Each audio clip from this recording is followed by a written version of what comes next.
coming off the bye week, and guy who doesn't get a bye week is my broadcast partner, Eric Wood, who joins us here on Monday, even though there was no Bills game yesterday. Eric, hope you got a little R&R here on the little break here over the weekend. But I imagine you watched a healthy amount of football nonetheless. I did. Now, it was Sunday yesterday. There was a concert here in Kentucky that my wife wanted to go to. So we did dinner and a concert last night, but I caught back up on the Chiefs game against the Packers and dug into that Eagles 49er matchup. That was fun to track all the trash talking throughout the week, and which really started after the playoff game last year and led up to a beatdown by the 49ers over the Eagles. The Eagles had two really emotional games back-to-back and comeback wins over the Chiefs, over the Bills. I believe you said on the broadcast, Chris, that they had 4 comebacks in a row in the second half. And so, the magic kind of ran out for Philly last night, but still one heck of a ball club and some pretty good football yesterday. Yeah, and you look at that, the Philly San Francisco matchup was, deemed to be heavyweights, but San Francisco came in and they knew what we found out in Philly. I mean, without the ripple effects of what happened in the first half to the Bills with penalties and self-inflicted stuff, the Bills appeared to control that game, particularly offensively. And the Niners came in and just absolutely beat them down. That, to me, is the Niners talking a lot of bunk, coming in and leaving town with your lunch money. I mean, they really did everything they could. That really took the shine off the Philadelphia season. I mean, not only, they're still, 10-2. 10-2. So they're not going any place except the playoffs. Yeah, but now man, Dallas is only a game behind them now. You look at what that did to Philly's persona. Man, they took a hit. Yeah, they did. And, they beat Kansas City in Kansas City, and then the Bills had them on the ropes, let them off the hook. But, two of the better teams in the AFC, you beat them in back-to-back weeks. And then, likely the team that you're going to have to go through in order to get to Las Vegas to go to the Super Bowl, if you're the Eagles, is the 49ers. So that's kind of your litmus test. You're only going to play them one time this year. And there was a lot of buildup to that game. And Kyle Shanahan put together a nice game plan. They attacked that Eagles defense in a lot of similar ways that we saw the Bills attack them on the ground, then use play action. You can expose that second level of the defense. I think probably the weakest part of that whole Eagles roster is their linebackers, and the Bills were able to attack the middle of the field against them. They were able to run the ball against them, and San Francisco really took advantage of it. They just didn't make the same mistakes. They didn't have the same penalties that the Bills had. They were a little better in the special teams game as well, and then you see them with a convincing victory as opposed to, if the Bills could have gotten up 3 scores like they had the opportunity in that game in Philadelphia, maybe it would have been a similar score. Instead, we lose that game in overtime. Yeah. Chiefs-Packers last night sees the Chiefs fall by a final of 27-19 to the Packers at Lambeau. What did you like about what Coach LaFleur did against that Chiefs defense? Because he seemed to step ahead of Spagnuolo for most of the night, which you don't see often. Yeah, you're exactly right. I thought for the most part, Jordan Love played within himself. They ran the ball well. A.J. Dillon, physical back, took it to that Chiefs defense, gave one of their linebackers a concussion on that first drive of the game. And, A.J. Dillon's been a tone setter this year, playing really good football for him. But they used play action well and attacked that second level of the defense, and they were able to make some plays. But Jordan Love just didn't do too much. He, I believe, played turnover-free football, and, they played well. And then that Chiefs offense, kind of the story of this season has been now they have a top 3 defense in the league in Kansas City.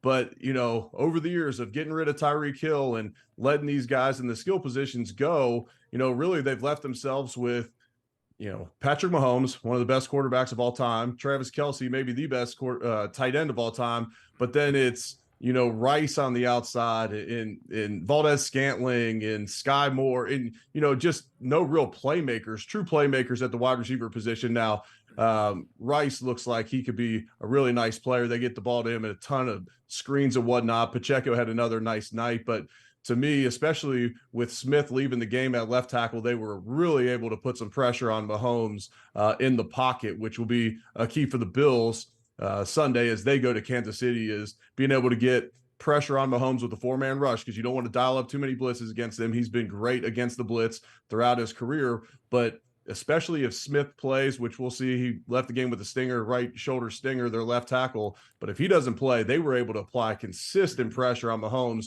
and really make it difficult on that offense throughout the game. And as we kind of roll into this game, this matchup between the Chiefs and the Bills, Bills fans, this is like a home game for Bills fans against the Chiefs. It's always in this stadium, in their stadium. So you feel some familiarity there. We've seen it. They're 2-2 in that stadium in the regular season over the Josh Allen, Pat Mahomes rivalry. But these two teams are a little different this year. The Bills are a little different, and certainly the Chiefs seem a little different. How do you think this changes the matchup and what we're going to see on Sunday?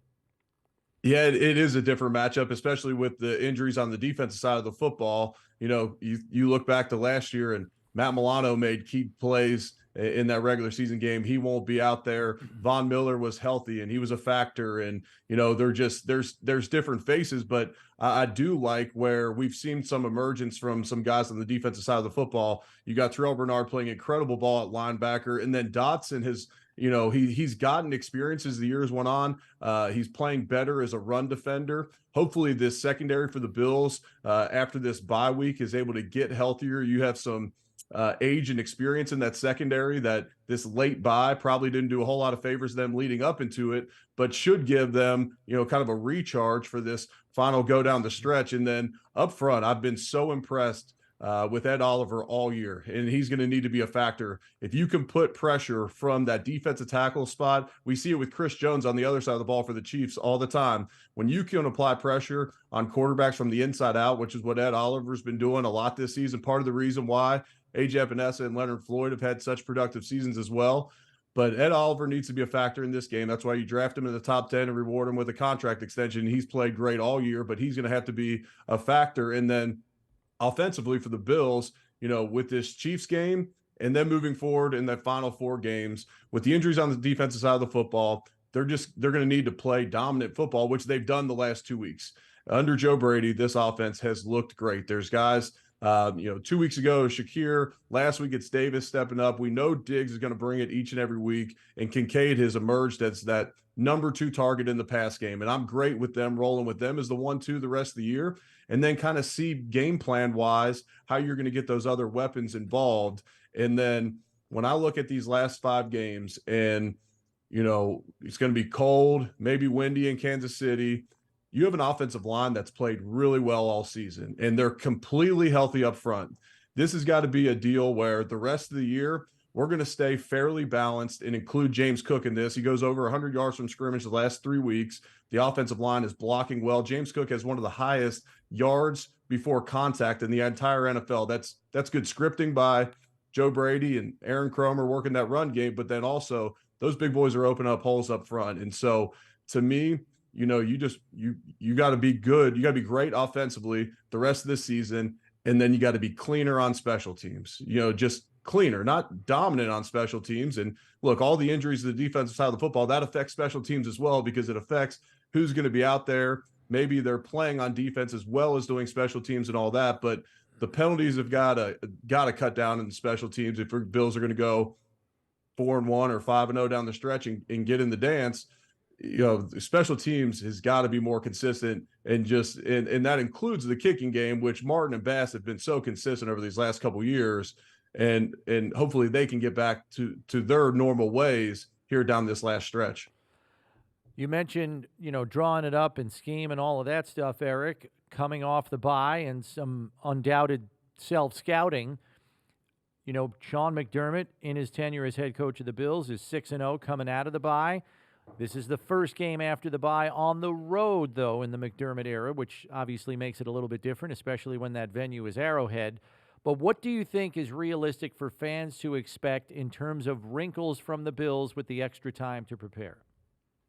Offensively, you kind of got a new scheme already with Joe Brady taking over and some different nuances with the motions and whatnot. I don't know how much different we're going to be able to tell, because it already has kind of felt different these last couple weeks. On the defensive side of the football, to me, it's going to be the same similar schemes. I'm sure they went back and saw what hurt them at some of the ends of games, whether that was at times maybe being too passive, maybe at times being too aggressive. When you look at especially these next couple of weeks, and even if you include Herbert following Dak and Mahomes, defensively, it's going to really help you if your offense can score points and put a little pressure on the opponent's offense to keep the ball in the air, maybe be more one-dimensional in the pass game. And then those guys up front have got to win. This is the time of year where, the teams that are emerging win on the offensive line and the defensive line. And this defensive line is talented enough. I mean,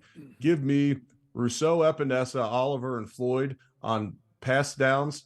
And I like that 4-man pass rush a lot at this point. I like it better than even some years in the past where the Bills have had a top 3 statistic defense at this point of the season. And so, I don't know that it's necessarily a wrinkle, but you're identifying maybe some key guys now that you have a lot of confidence in, moving down this final stretch. And, as they get healthier in the secondary, does it stay Benford and Douglas on the outside? I would imagine so. Does Dane Jackson get worked back in? Is Taylor Rapp able to come back and they get into those dime packages as well? But when the Bills were healthy and healthier in the secondary and able to run that true dime package, I got pretty excited about, seeing how that would work, looking out even to this Kansas City game when they first put it in.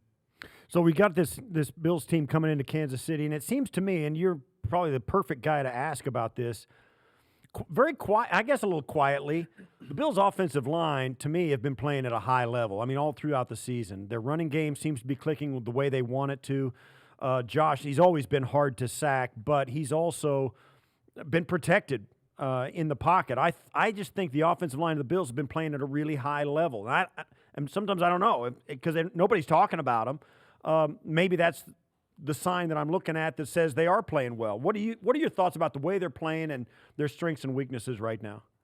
Yeah, I sat down with a couple of former Bills O linemen, and we hopped on my Center on Buffalo podcast last week. Shameless plug there. But we had about an hour-long discussion that I can't get into all the ins and outs of it. But the way this Bills offensive line, one's been able to stay healthy, but they even have depth at this point with Bates and Andrews. I like the young tackles as well. Like, this is a very good offensive line, and I've defended them for years and said, look, at times the Bills offensive line isn't going to look quite as good as others because of their rate of drop back passes, and it allows teams to be able to tee off on them. But I feel like, especially in these last couple games, but even throughout this season, they've stayed balanced enough in the run game to really help them out pass protection wise.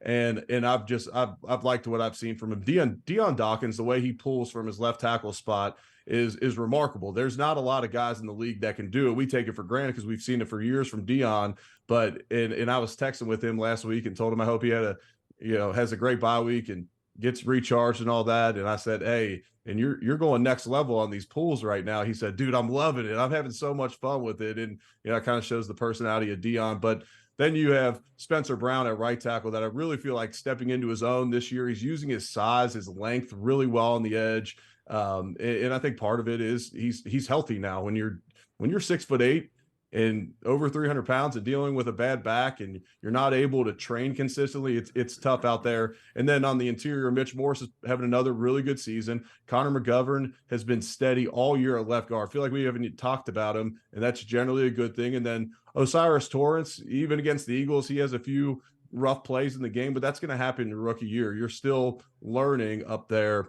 but I've really liked what I've seen from him, and from a size and strength standpoint, the way he can hold his ground in the pocket, that allows a little more flexibility for the tackles to be able to run those guys behind the quarterback, and then also gives Josh Allen a place to step up to, knowing that he's got a 345-pound guard that's rarely moving back in the pocket. So I've been super impressed with them this season, and I think the combination of them and James Cook developing his vision and his patience and his timing has made this run game something that teams have to take very seriously when you're playing against the Bills. I mean, this should show you a lot about what the Bills feel about the run game right now. They go on that long drive, fourth quarter against Philadelphia, and I believe ran the ball. Maybe Josh scrambled on a run, so it wasn't actually a pass attempt. It ended up being a run. but they ran the ball about 8 times in a row, including the Josh scramble. I mean, that shows you how confident they are in those big boys up front with the game on the line. Last one I've got for you, Eric, concerns the conference race. The Bills got some help yesterday with the Texans beating the Broncos. Browns and Steelers both lose as well to fall to 7-5. We know the Dolphins and Colts won, which obviously doesn't help, but you can't have a clean sweep, especially with a lot of these teams playing one another. But I'm curious where you come down on this. I've kind of maintained with where the Bills are. The division is still the best route to the playoffs, but it wouldn't be a bad thing if the wild card becomes an option also. But with that 3-5 conference record, they've got a lot of work to do, certainly more than they would in the division, it would seem. Yeah, I think so. And so you have one against Miami still left. And if you can get that one, then you pick up a full game there and you're still down, a game and a half to them. Because if you do push them, then you'd win the tiebreaker with 2 wins over them. But, as I look at the wild card scenario with Kenny Pickett get injured now for Pittsburgh, Deshaun Watson's out for the season. Indianapolis, I'm not sure if I can trust them or not yet. Houston, to me, is about as fun as anyone to watch in the NFL right now. But, does CJ Stroud regress a little bit here towards the end of the season? I think there's a lot of hope for the Bills if they're able to win 4 games here down the stretch and get to 10 wins, that maybe some of those others that are in contention or even sitting in the wild card spots right now will kind of trickle out of the picture. Miami's remaining schedule, they could. It's a week-to-week league in the NFL. You see each and every week, you see upsets or what we perceive as upsets each week. But, when you look at their games down the stretch, they have 3 tough ones at the end, but I don't see them losing to the Titans or Jets either of these next 2 weeks. And then obviously at home against Dallas, they go on the road to Baltimore. And then that week 18 one could be a whole lot of fun if the Bills are able to take care of business. All right, Eric, thanks as always for the insight. We appreciate it. We'll catch up with you at the end of the week. Sounds good. Looking forward to it, guys.